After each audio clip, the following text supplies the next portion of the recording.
A man in a rumpled suit sat alone in the corner of a Seattle cafe, his coffee untouched and turning cold. When his gaze finally lifted and met mine, the words that came out of his mouth made my heart stop. Please, just for 2 minutes, be my wife. What started as an unthinkable request would unravel into the story of a dying boy, a father crushed by grief, and a waitress caught in the middle of a role she never saw coming. None of us could have guessed how 2 minutes of make-believe would change everything, or how love could grow out of the deepest kind of heartbreak. I was wiping down the last of the afternoon coffee cups at Harbolite Cafe on Pinecrest Avenue, a cozy little spot where businessmen in sharp suits brushed shoulders with college kids trying to escape Seattle's chill. I'd been there 4 years now. At 31, my life was steady, more routine than thrill, and I didn't see any reason to expect that to change. I had no idea that today would break my heart wide open. In the corner sat a man who hadn't so much as sipped the cappuccino I'd served him nearly 20 minutes earlier. His suit looked expensive but wrinkled, and gray threaded through his dark hair like worry had aged him overnight. He stared down at his phone, his eyes red and rimmed with exhaustion, fighting something inside he clearly couldn't control. I'd seen my fair share of sad souls. Harbolite Cafe often attracted people carrying quiet kinds of pain. But this man's silence, it was different. It wasn't just sadness. It was heavy, the kind of quiet that seems to fill every inch of the room. When our eyes finally met, he spoke in a voice trembling under the weight of held-back tears. "I'm sorry to bother you," he said softly. "But could you sit with me for just a minute?" I froze for a second. Customers sometimes made small talk, but never like this. Something about his tone unsettled me. "Sir, I'm working," I said carefully. "Please." He drew in a shaky breath, like he had to summon every ounce of courage just to keep going. "Just 2 minutes," he said. "I'll pay you whatever you want." I blinked, confused, glancing toward Mr. Carver, the cafe owner, who was busy counting cash at the register. He looked up, raised an eyebrow, curiosity flickering in his eyes, and gave me a small nod. Against my better judgment, I slid into the chair across from the stranger. My hands were clasped so tightly in my lap, they almost hurt. "All right," I said quietly. "What is it you need?" He took a shaky breath. "My name's Lucas Merrick," he said, "and I need you to pretend to be my wife." I blinked, stunned. "What?" "Just for 2 minutes," Lucas pleaded, his voice cracking. "My son's at Cedarview Children's Hospital. He's 7, and he's dying." "Cancer," I whispered. He nodded. "The doctors say he has about a week left." A chill spread through my chest. "I'm so sorry," I murmured. But Lucas kept going, desperate to get the words out before they broke him. His last wish is to see his mother. But she died giving birth to him. He never knew her. His hands trembled as he covered his face. I lied to him. I told him she was alive, that she traveled a lot for work, that she loved him but couldn't be home. I thought it would hurt less than the truth. But now he's slipping away, and he's begging me to bring her. He's begging me. My throat tightened. This wasn't just another customer's story. It was grief, raw and relentless, sitting across the table from me, asking me to carry a lie for a dying child. "Why me?" I finally managed to ask. Lucas looked up, his eyes locking onto mine. "Because he described you," he said. "From the pictures I showed him. Long dark hair, brown eyes, a gentle smile. When you walked over to my table, I thought, maybe you could be her." His lips trembled. "You wouldn't have to say much. Just walk into the room, hold his hand, tell him you love him. That's all. 2 minutes." My heart pounded. The idea was madness. Lying to a child, especially one so fragile, went against everything I believed in. But then his voice fell to a whisper. "I don't know how to make him feel whole before he goes." And in that moment, I wasn't just a waitress wiping down tables. I was a woman staring into a father's last hope. I remembered my own father's eyes years ago, when my mother was sick, how helpless he'd looked, drowning in despair he couldn't fix. Lucas wore that same expression now, and before I could stop myself, I heard my own voice asking. Lucas's breath hitched. "Please," he said quietly. "He's still awake." My legs felt weak, but I stood anyway. "I'll grab my bag." 20 minutes later, I was walking through the bright white halls of Cedarview Children's Hospital. The air smelled sharp and sterile, and every echo of footsteps seemed too loud. I'd never been there before, and the thought that I was about to step into a child's final memories made my hands tremble. At the elevator, Lucas spoke softly. "His name's Noah." I told him your name was Clara. "Clara," I repeated under my breath, the name feeling strange and unfamiliar on my tongue. Lucas gave me a look that was both shattered and grateful. "Just be kind," he murmured. "He's a remarkable boy." When we reached the pediatric floor, we passed colorful crayon drawings taped to the walls, smiling suns, stick figure families, rainbows. They were trying so hard to make the place feel warm, but the silence underneath it all was unbearable. Lucas stopped at room 412. His hand shook as it hovered over the handle. "Ready?" he whispered. I wasn't. Not even close. But I nodded anyway. The door opened with a soft click. Inside, a little boy lay in a bed that looked far too big for him. He was thin, almost translucent, with a bald head that caught the harsh fluorescent light. Tubes and wires surrounded him like a fragile web. And still, when he turned his face toward us, he smiled. "Daddy," he breathed, voice barely above a whisper but full of joy. "You brought her." Lucas's eyes filled instantly with tears. He looked at me, silently pleading. I took a slow breath and walked closer, forcing my trembling voice into something warm and gentle. "Hello, my love," I said softly. Of course I came. Noah's small hand reached for mine. His skin felt cool and delicate, like glass. "Daddy said you were traveling," he murmured, his eyelids fluttering as though even speaking took effort. "But you came back to me." My throat tightened painfully. "Yes," I whispered. "I wouldn't miss this for the world." A faint smile spread across his lips. "You're pretty. Daddy has a picture of you, but you looked younger." His eyes glimmered. "You're still pretty." I bit my lip, fighting the tears that stung my eyes. "Thank you, sweetheart," I said softly. "And look at you. You've grown so much." He gave a tiny laugh that quickly turned into a rough cough. Lucas stepped forward, panic flashing in his eyes, but Noah waved him off weakly. "I'm okay," he said between breaths. Then his gaze shifted toward his father. "Daddy, can I talk to her alone?" Lucas froze. "Noah, please." "Daddy, just for a little while," Noah interrupted gently. Lucas hesitated, torn. Then he looked at me. I gave a small nod. Reluctantly, he stepped outside and pulled the door closed behind him. I turned back toward Noah, but the smile had already slipped from his lips. His expression had changed, steady, serious, far too knowing for a child. "You're not really my mom, are you?" he asked quietly. My blood ran cold. "What? What makes you say that?" "I know she died when I was born," he said simply, his voice calm, carrying a kind of grown-up truth no 7-year-old should have to hold. "Daddy doesn't know that I know. I heard him talking to Grandma last year, but I never told him. He already hurts enough." My heart broke right there. I squeezed his tiny hand, not sure if I was trying to comfort him or myself. "Then why did you ask to see her?" I whispered. Noah's lips curved into a faint, sad smile. "Because I wanted Daddy to feel better," he said softly. "He tries to be strong, but I see him cry when he thinks I'm asleep. I wanted him to have hope, even if it was just for a little while." Tears blurred my vision. "You're such a brave boy," I said, my voice trembling. He looked up at me with eyes far too wise for his 7 years. "Will you do me a favor?" "Anything," I said immediately. "When I'm gone," he said, his voice barely a whisper now. "Will you take care of Daddy? He's going to be all alone. I don't want him to stay sad forever." My chest felt like it was shattering. I barely knew Lucas. Yet one look into Noah's pleading eyes and I knew I couldn't say no. "I'll do my best," I whispered. "I promise."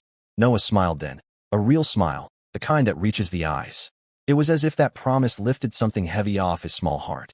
Would you have said yes to Lucas's desperate request, even if it meant lying to a dying child?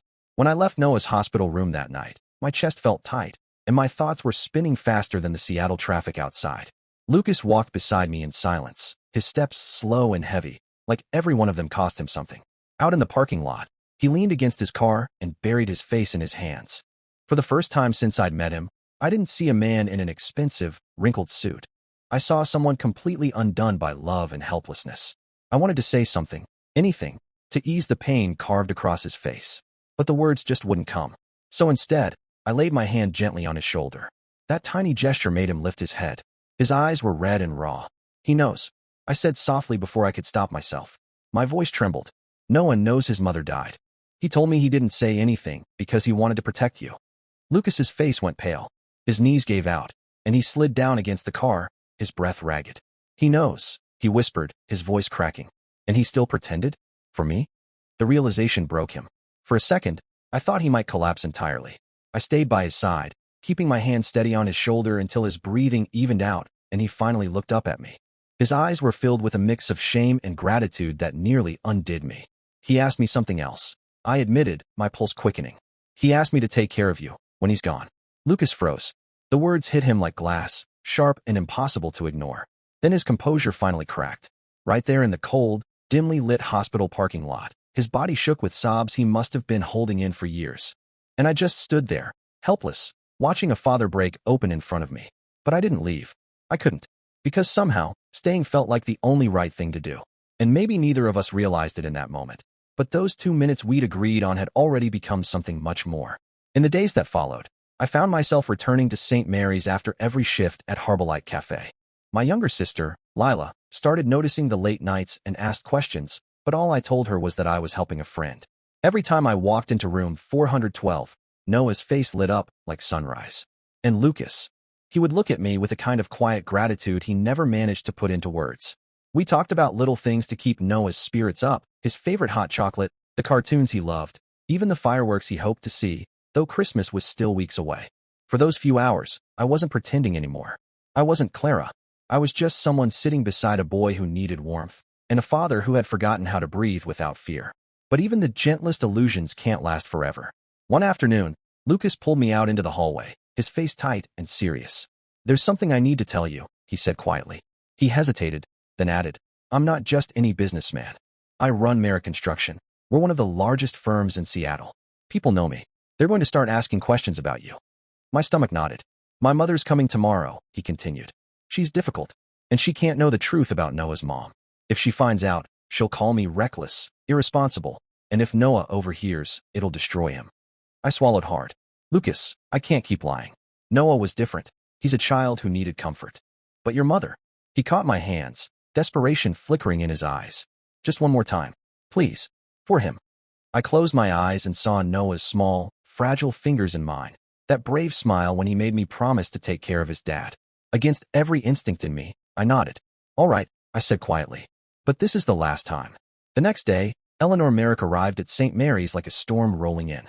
She was tall, poised, with perfectly styled silver hair and a presence that commanded the room. Even the nurses seemed to straighten up when she passed. When she walked into Noah's room and saw me, her sharp eyes lingered, studying every inch of me. "So," she said, her voice cool and cutting, "you're Clara, the mother who disappeared for years." My throat tightened, but I forced myself to nod. "Yes, ma'am," I said softly. "I'm sorry for not being here sooner." Eleanor crossed her arms, her expression hard as stone. "Do you realize my grandson is dying, and you choose now to show up? What kind of mother does that?" "Mom, please," Lucas cut in, his voice strained. "Not here." But Eleanor didn't stop. Her anger filled the room like smoke, and I could feel the weight of every unspoken truth pressing against my ribs. Her words cut deeper with every sentence, each accusation sharper than the last. I tried to find something, anything, to say in my defense, but before I could, a small voice broke through the tension. "Grandma." Noah was sitting up in bed, pale but determined, his tiny chest rising and falling with effort. "Mom didn't abandon me," he said, his voice weak but steady. "She was working. Dad told me. And now she's here. That's what matters." Eleanor's expression softened the moment she looked at her grandson. But when her eyes shifted back to me, that softness vanished. She kissed Noah's forehead and whispered, "Of course, sweetheart." Then she turned to Lucas. "A word," she said briskly, and pulled him into the hallway. Even with the door closed, I could still hear her voice, sharp, low, filled with suspicion. I stayed with Noah, my heart thudding against my ribs, pretending not to listen. Later that night, Lucas came back looking drained. He told me his mother wanted to have dinner with me at her house in Bellevue. She'd said she just wanted to get to know the woman who had supposedly returned after years away. I wanted to say no. Every instinct screamed at me to refuse. But then I saw Noah's hopeful eyes, that little flicker of peace he'd finally found, and I couldn't take it away from him. So I agreed. Dinner was exactly what I feared. Her house was like something out of a magazine, grand, cold, and far too quiet. The dining room was set like a royal banquet, every fork and crystal glass placed with precision. Eleanor sat across from me, her posture perfect, her questions sharper than any blade. She wanted to know everything: where I'd been, why I worked at a cafe, why there were no photos, no papers, no proof of a marriage that had ever existed. Every answer I gave felt like walking barefoot over glass. Finally, she leaned forward, her eyes narrowing. "Who are you really?" Before I could speak, Lucas slammed his hand against the table. "Enough." His voice cracked through the silence. "My son is dying, Mother, and she's giving him peace. Isn't that what matters?" For once, Eleanor Merrick was silent. Lucas stood, grabbed my hand, and pulled me toward the door, ignoring his mother's protests behind us. Outside, he leaned against the car, his jaw tight, his fist clenched. "I'm sorry," he said, his voice barely audible. "I dragged you into this mess." I looked at him for a long moment. I wanted to tell him he wasn't alone, that sometimes love makes you do things that don't make sense until it's too late. Instead, I told him something I'd never shared with anyone before. I told him something I'd never told anyone before. When my mom died of cancer, I ran away. I left my sister, Lila, with our aunt and disappeared for almost a year. I couldn't handle the grief. I couldn't even look at home without feeling like I was drowning. And I've carried that guilt ever since. Lucas didn't interrupt. He just listened, his expression softening with every word. And in that moment, I saw him differently. Not just as a father losing his child, but as a man who carried his own ghosts, the kind that never truly leave you. Something shifted between us that night. It wasn't love, not yet. But it was something real, a quiet understanding, a fragile trust born out of shared pain. When I got home, Lila was waiting in the kitchen, a mug of tea in her hands, and that look on her face, the one that saw right through me. "You're falling for him, aren't you?" she asked gently. I shook my head. "No," I said. "Of course not." But the truth settled heavy in my chest. Because deep down, I knew she was right. The days that followed grew darker. Noah slept more, his body shrinking against the hospital sheets, his strength slipping away a little more each time I saw him. Lucas rarely left his side. And I kept my promise. I came every evening after work, even when exhaustion pressed against my bones. We all tried to pretend we didn't feel the clock ticking faster than it should have. But we did. Every single one of us did. The call came before dawn. My phone buzzed violently on the nightstand, jolting me awake. Lucas's voice came through, quiet and broken by static. "It's time," he whispered. "Please come." I dressed in minutes, my heart pounding so hard I could barely breathe, and drove through the empty Seattle streets towards St. Mary's. When I walked into room 412, the air felt still, too still. Noah was in Lucas's arms, his breathing shallow, his skin pale as candle wax. His eyes fluttered open, and when he saw me, a faint smile spread across his lips. "You came fast," he whispered. I knelt beside him and took his small, fragile hand in mine. "Of course I did," I said softly. "I'll never let you be alone." Noah's gaze drifted between us, filled with a wisdom that no 7-year-old should ever have to carry. "I want to tell you something," he said, his voice barely above a breath. "I knew from the start you weren't really my mom, but I pretended, because Daddy smiled again when you walked in, and because you're kind." Lucas's tears spilled freely. "Don't say that, Noah," he choked out. "Don't waste your breath." But Noah shook his head, calm even now, his voice steady despite how weak he was. "You've always been the best dad," Noah whispered, his small voice barely holding on. "And now you have her.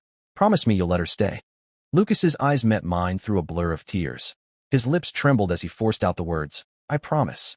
Noah's tiny chest rose once, twice, then stilled. Just like that, he was gone, safe in his father's arms, his little hand still folded inside mine. Silence filled the room, thick and heavy, broken only by Lucas's sobs. He clung to his son's body, unwilling to let go, rocking him gently like he could somehow bring him back. I stayed beside him, my hand on his back, knowing there were no words big enough to touch that kind of pain. The funeral, days later, was simple but filled with people whose lives Noah had brushed in small, quiet ways. I tried to stay in the background, hidden among strangers and grief. But when Lucas saw me standing at the back of St. Andrew's Chapel, he walked straight toward me, took my hand, and didn't care who was watching. "Stay with me," he whispered. And I did. Through the burial, through the condolences, through that long, hollow night when the world felt emptiest. Weeks turned into months. The grief never really left. It just changed shape, lingering in the quiet spaces between words. But somewhere in the stillness, Lucas and I began to find our way back to living. We talked about Noah, about love, about regrets and second chances. What began as a lie born from desperation slowly became a truth shaped by healing and hope. 6 months later, back at Harbolite Cafe, right where it had all begun, Lucas looked across the table at me. His voice was soft, steady. "Will you build a life with me?" Tears blurred my eyes as I nodded. "Yes," I whispered. And for the first time, it didn't feel like pretending.